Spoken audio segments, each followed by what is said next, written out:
You will never find fulfillment trading the markets if you don't learn to appreciate and be satisfied with what you already have. Learn to take losses. The most important thing in making money is not letting your losses get out of hand. A lot of people get so enmeshed in the markets that they lose their perspective. Working longer does not necessarily equate with working smarter. In fact, sometimes it's the other way around.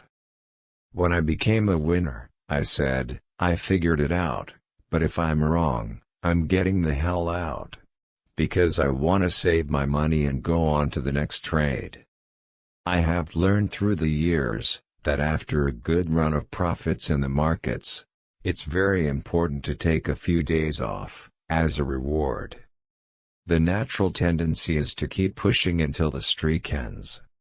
But experience has taught me that a rest in the middle of the streak can often extend it.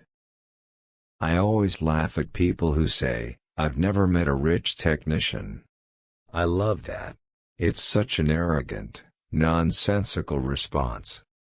I used fundamentals for 9 years, and got rich as a technician.